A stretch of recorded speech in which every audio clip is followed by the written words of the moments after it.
یہ تمہارا عبداللطیف جامع شرفیہ کا استاد پچھلے سال سبزہ میں تقریر کر کے آیا، اپنے کمرے میں لے گیا افطاری کے لیے، وہاں بٹھا دیا، سارا کمرہ خالی تھا، میں بیٹھ گیا، کہنے لگا مولوی صاحب سب کچھ موجود ہے لیکن اس کمرے میں سوائے بچھونے کے میں نے کوئی چیز نہیں رکھی۔ ہم نے وہیں مغرب کی نماز پڑھی، بارش بڑی شدید ہوئی پچھلے سال 27ویں شب کو۔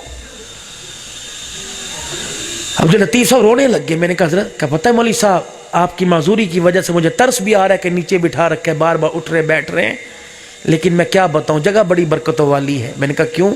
کہ میری بچی نے جب میٹرک کا امتحان دیا، کالج میں لاہور داخلہ لیا، تو میں نے اپنی بچی کو یونیفارم کے ساتھ برقع لا کے دیا، تو میری بچی برقع دیکھ کے کہنے لگی ابا کل داخلہ دلوانے گئے تھے، کسی نے برقع پہننا ہے، سب نے نہیں پہننا، میں جاؤں گی مذاق اڑائیں گے۔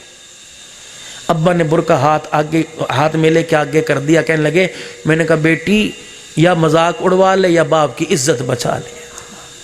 اللہ اکبر کبیرہ۔ کہ بس میری بیٹی نے برقع لیا، چوما اور رونا شروع کر دیا، اندر چلی گئی۔ کہ مولوی صاحب وہ دن آج کا دن ہے، بیٹی کا صحیح طور پہ چہرہ میں بھی آج تک نہیں دیکھ سکا ہوں۔ مولوی صاحب تجھے کیا بتلاؤں، رات ہوتی ہے، میں اور میری بیوی چھپ چھپ کے دیکھتے ہیں یہ اللہ والی سوتی کب ہے۔ کتنا عرصہ ہو گیا اپنے بچی کو رات کو کبھی سوتے دیکھا ہی نہیں ہے۔ اللہ اکبر۔ کہ مولوی صاحب ایک دن میں میری بیوی اٹھے اور ہم نے اپنی بیٹی کو دیکھا مصلی پہ عبادت کر رہی ہے، میں اور میری بیوی رونے لگے۔ آج بیٹے کے کرتوتوں کو دیکھ کے ماں باپ روتے ہیں یا اس کی عبادت کو دیکھ کے رو رہے ہیں کہ ہم رونے لگ گئے۔ میں اپنی بیٹی کو دیکھ کے آیا، ٹھنڈا سانس بھرا، کلیجہ ٹھہرا، میں میری بیوی سوئے۔ اللہ اکبر، کیا دیکھتا ہوں، میری آنکھ لگی، خواب میں مجھے کالی کملی والے کی زیارت نصیب ہو گئی۔ رحمت دو عالم صلی اللہ علیہ وسلم اس کمرے سے تشریف لائے، مولوی صاحب جہاں آپ بیٹھے ہیں یا بالکل سامنے حضور آ کے بیٹھ گئے۔ میں اندر آیا، میں نے دیکھا حضور بیٹھے ہیں، میں نے کہا آقا آپ کہاں؟ فرمایا تیرے گھر میں آیا ہوں، یہاں رہنے کو میرا دل چاہ رہا ہے۔ اللہ اکبر۔ کہ مولوی صاحب اس وقت سے میں نے کمرہ خالی کر رکھا ہے۔ یہ جامعہ اشرفیہ کا وہ روضۃ الاطفال ادارہ ہے، وہاں کے استاد کہنے لگے مولوی صاحب میرے اس کمرے میں آج تک کوئی چیز کرسی وغیرہ نہیں بچھائی ہے، ایسے گھر بھی تمہیں اس دھرتی کے اوپر نظر آئیں گے میرے۔ اپنے گھروں کو حقیقت کے اندر گھر بناؤ، اجاڑو مت۔ ٹھیک ہے موبائل لا کے دیا، بچوں کا شوق پورا کیا، اور بڑی بڑی سکرینیں 56 انچ کی لگا کے دی ہے۔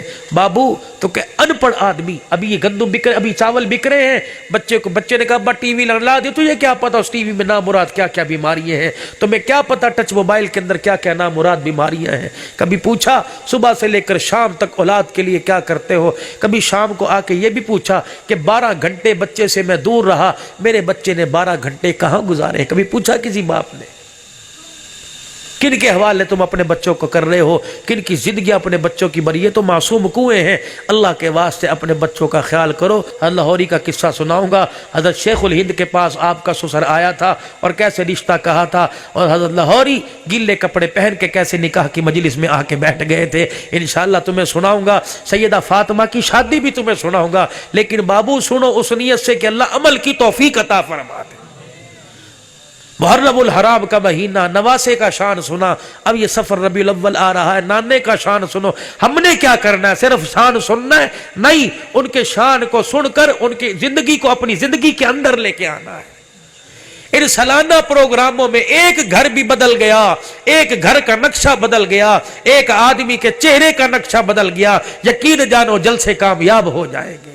5 وقت کی نماز کا اہتمام کرو، 1 بج رہا ہے، 5:30 بجے 5:45 نمازیں ہوں گی، نیت کرو انشاءاللہ جماعت کے ساتھ نماز پڑھیں گے، کرو سارے نیت میرے، خود بھی پڑھیں گے، بیوی بچوں کو بھی پڑھائیں گے، اور حضور کی سنت کو چہرے پہ سجائیں گے، ختم نبوت کے مسئلے پر کام کریں گے، ناموس تحفظ صحابہ اور ان کی ناموس کے لیے انشاءاللہ بڑھ چڑھ کے کام کریں گے، مدارس کے ساتھ تعاون کریں گے۔